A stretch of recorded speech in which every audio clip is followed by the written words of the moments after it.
안녕하십니까. 포리투닷에서 자율주행 기술을 담당하고 있는 정성균입니다. 오늘 이 세션에서는 엔드투엔드 기술을 활용해서 자율주행을 개발하는 내용에 대해서 소개시켜 드리도록 하겠습니다. 네. 자동차 개발사와 그리고 모빌리티 IT 회사 양쪽 진영에서 지금까지 자율주행 기술들을 활발하게 개발해 오고 있습니다.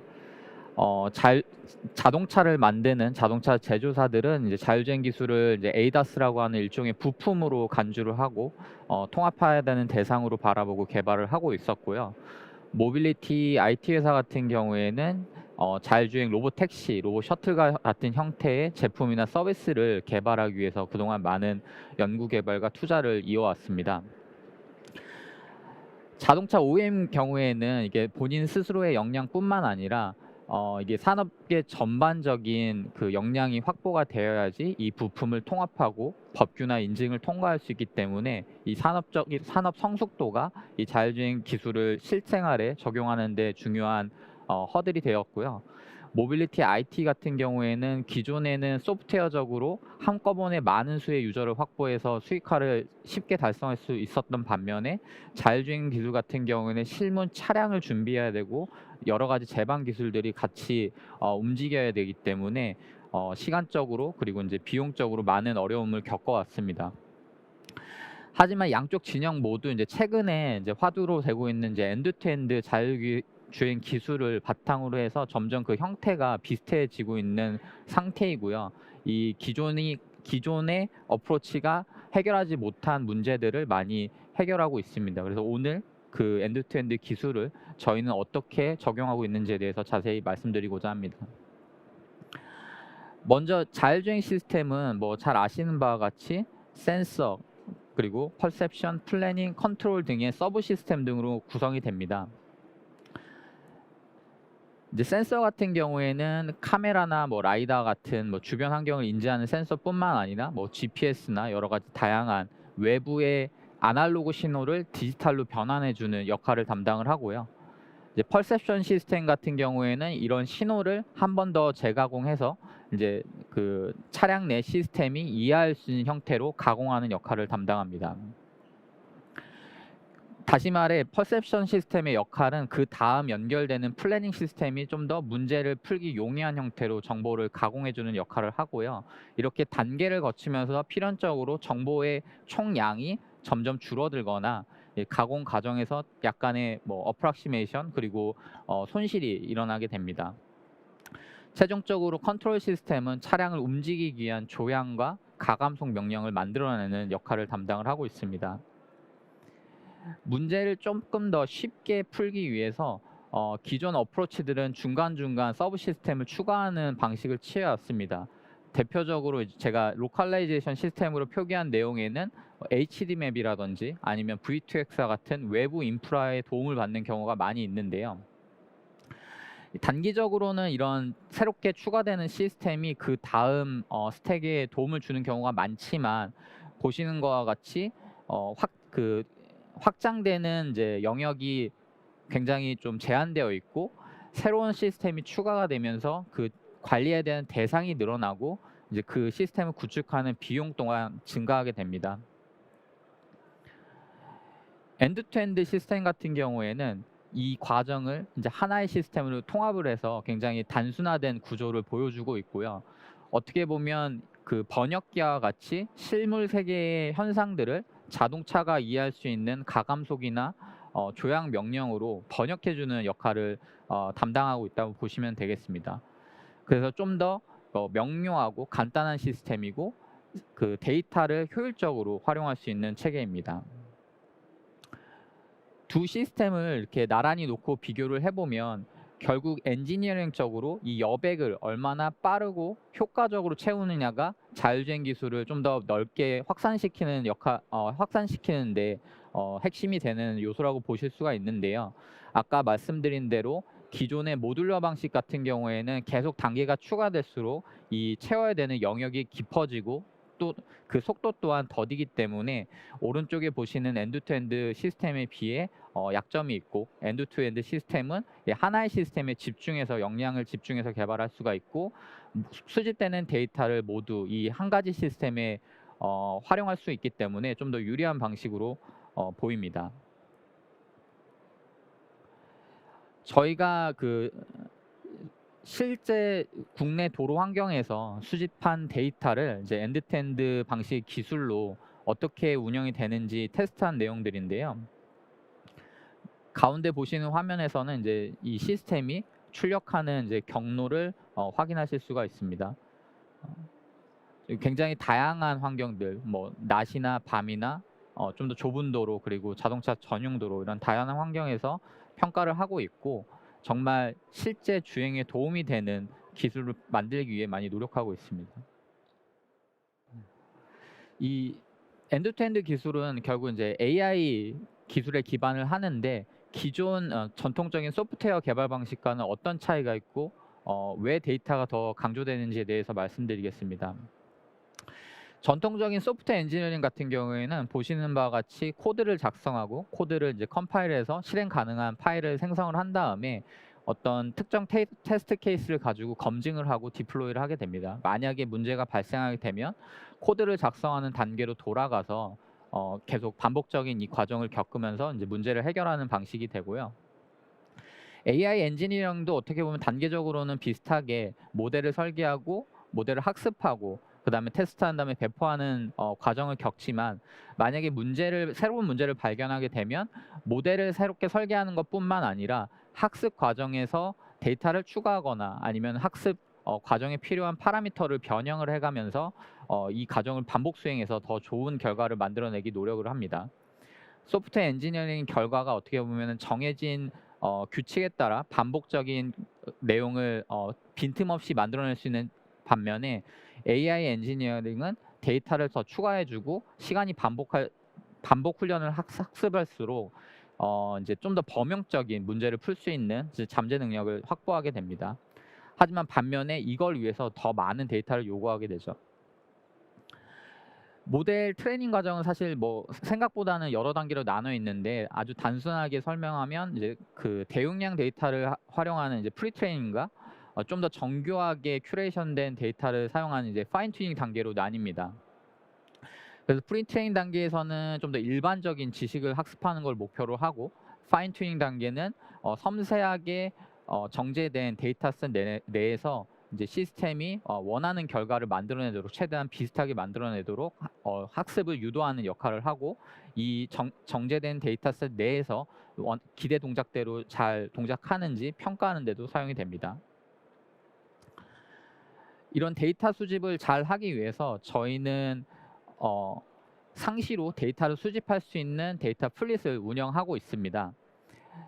데이터 수집을 위한 센서 스펙을 공용화하고 실시간으로 동작하는 차량 내에서 이벤트를 검출할 수 있는 알고리즘들이 탑재되어 있습니다.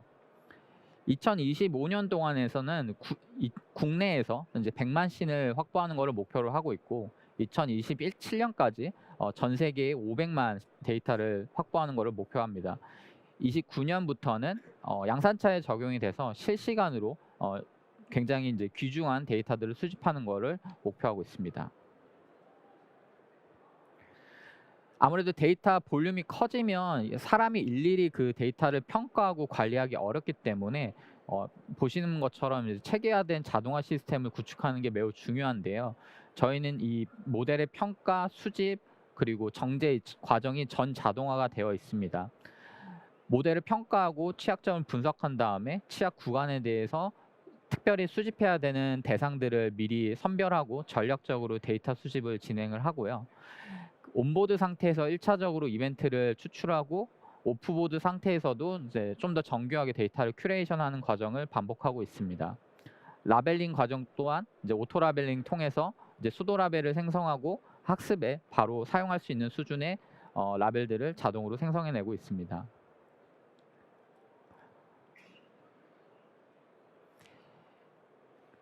GPT-3와 같이 초거대 모델은 어떻게 보면 인간의 뇌 용량보다 많은 수의 파라미터를 사용하고 있습니다. 노트북이나 모바일에서 디플로이 가능한 이제 LLM 모델도 이미 이제 80억 개 이상의 파라미터를 사용을 하고 있고요. 반면에 이제 차에서 동작해야 되는 모델 같은 경우에는 뭐 편차가 있을 수는 있지만 약 1억 개 정도의 파라미터를 사용하고 있습니다. 어떻게 보면 실시간으로 쉬지 않고 동작해야 되는 모델임에도 불구하고 모델 파라미터는 훨씬 적고요. 그리고 이게 차에서 동작되는 시스템이기 때문에 상시로 전원을 공급받을 수 없고 배터리로부터 전원을 공급받기 때문에 저전력으로 동작해야 되는 여러 가지 어려움들이 있습니다. 그래서 저희는 모델 설계 단계에서부터 경량화된 모델을 최적화하는 데 많은 노력을 기울이고 있습니다. 데이터도 아까 이제 그 크게 활용에 따라서 이제 프리트레이닝과 파인 튜닝을 말씀드렸지만 데이터 수집 단계 자체에서도 이거를 분류하고 활용하는데 몇 가지 어려움들이 있는데요.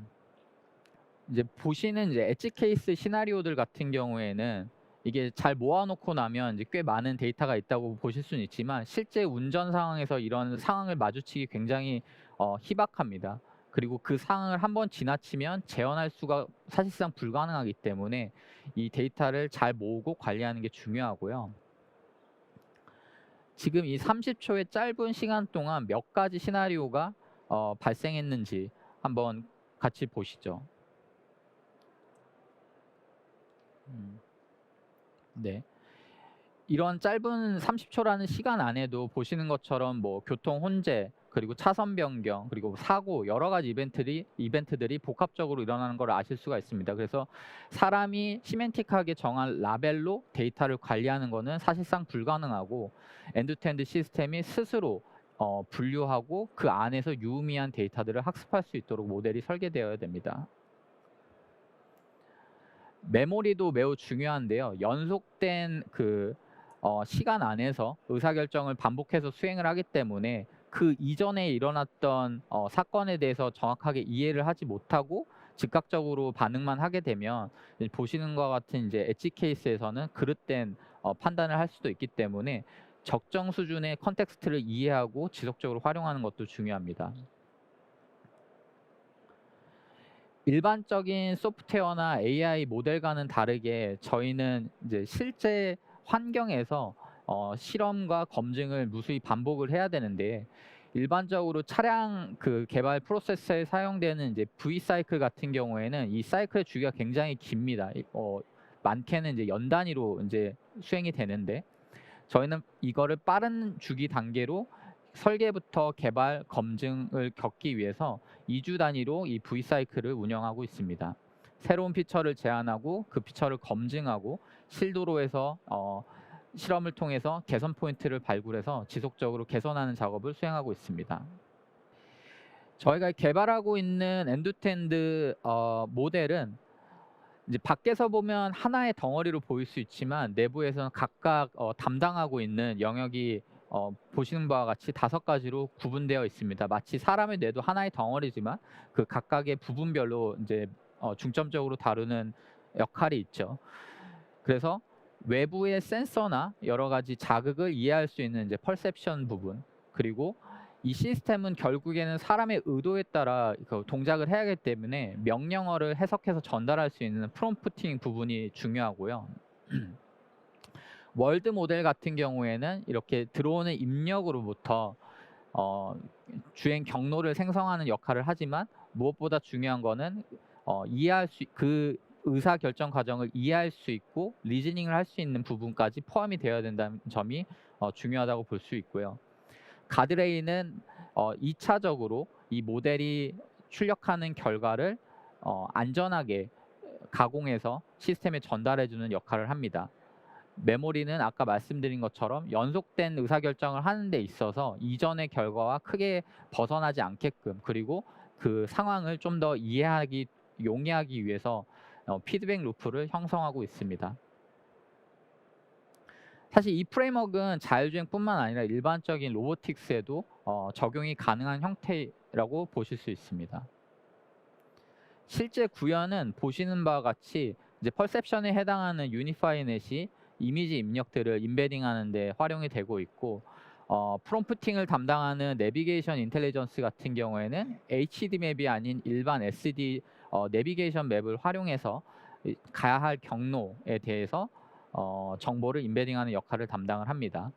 월드 모델은 아까 말씀드린 것처럼 단순히 경로를 생성하는 것뿐만 아니라 중간 그 결과를 이해하기 용이하도록 여러 개의 디코더가 같이 구성되어 있습니다. 따라서 기존의 이제 UI와 연동이 용이하고 주변 객체나 차선 정보, 신호등 등을 화면에 표시할 수 있도록 설계가 되어 있고요. 가드레일은 아까 말씀드린 대로 안전장치 역할을 하지만 동시에 나라마다 또는 시기별로 변하는 교통법규에 좀 더 쉽게 시스템을 테일러링 하는 데 도움을 주고 있습니다.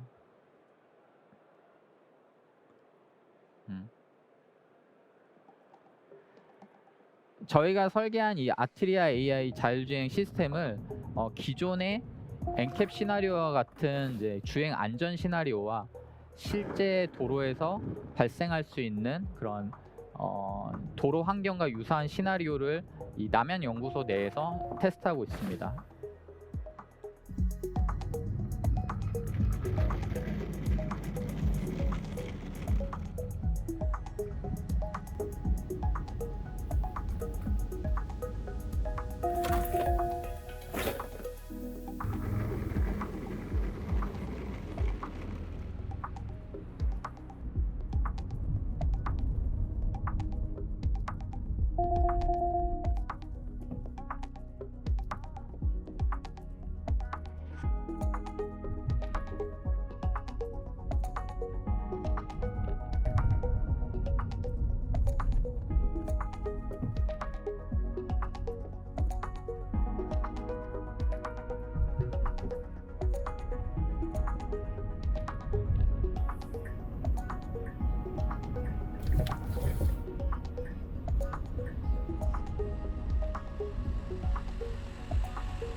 네, 영상을 통해서 어떻게 차가 움직이는지 충분히 다 전달이 되는지 모르겠지만 실제 차 안에 탑승하면 생각보다 굉장히 편안하고 그런 갑자기 발생하는 돌발 이벤트에 대해서 자연스럽게 대응하시는 것을 확인하실 수 있습니다.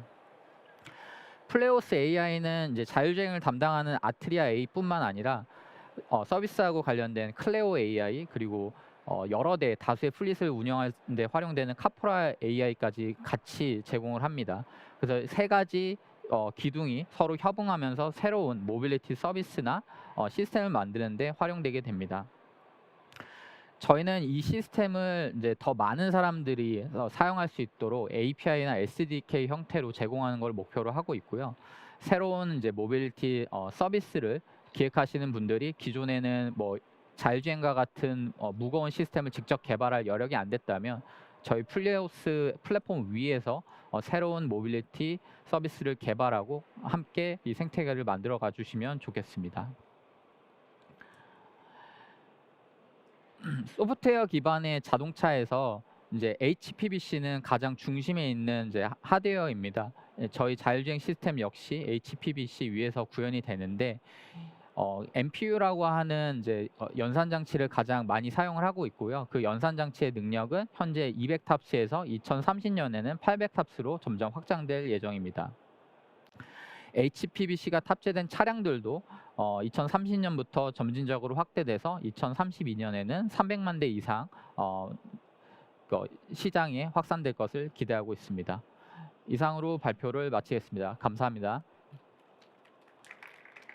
네, 발표 감사합니다. 지금부터 Q&A 시작하겠습니다. 자율주행에 대한 큰 관심만큼 많은 질문이 들어왔는데요. 첫 번째 질문입니다.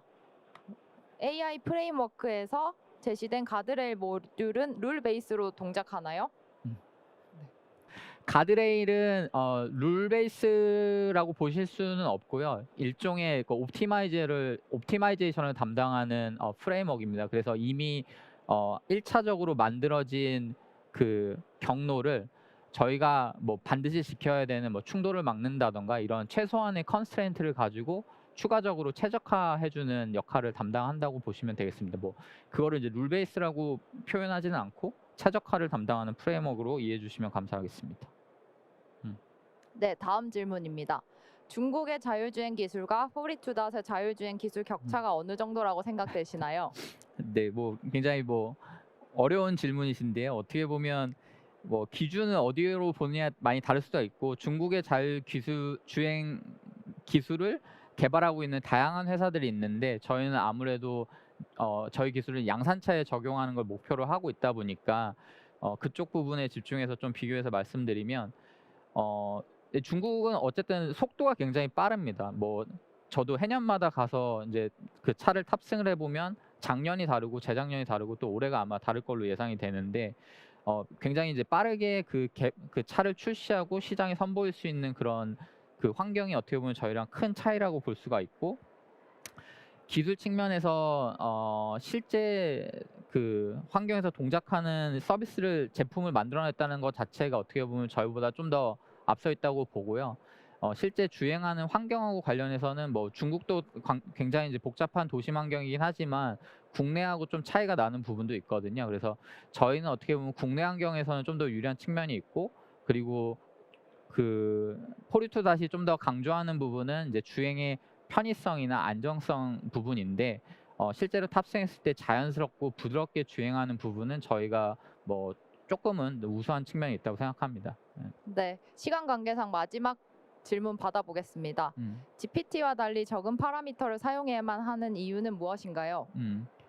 네, 아까 발표 중에도 뭐 잠깐 말씀을 드리긴 했는데 이 차량 내에서 사실 사용할 수 있는 뭐 전력이나 컴퓨팅 파워가 제한되어 있고 뭐 GPT와 같은 서비스는 사실 사람이 질의를 하면 그때 동작해서 결과를 내주는 반면에 이 자율주행 시스템 같은 경우에는 그 시동을 거는 순간부터 쉬지 않고 계속 돌아야 됩니다. 그래서 굉장히 효율적으로 시스템이 동작을 해야 되고요. 그리고 이제 뭐 최소 초당 뭐 20회 또는 30회 정도로 연산 속도가 빨리 보장이 돼야 실시간으로 제어를 할 수가 있어서 모델 파라미터가 커지면 그만큼 뭐 캐파는 늘어나지만 연산 속도나 자원을 사용하는 그런 부분이 커지기 때문에 모델을 처음부터 좀 경량하고 최적화하는 데 영향을 집중하고 있습니다. 네, 답변 감사합니다. 좋은 발표해 주신 정성균 님께 큰 박수 부탁드립니다. 감사합니다.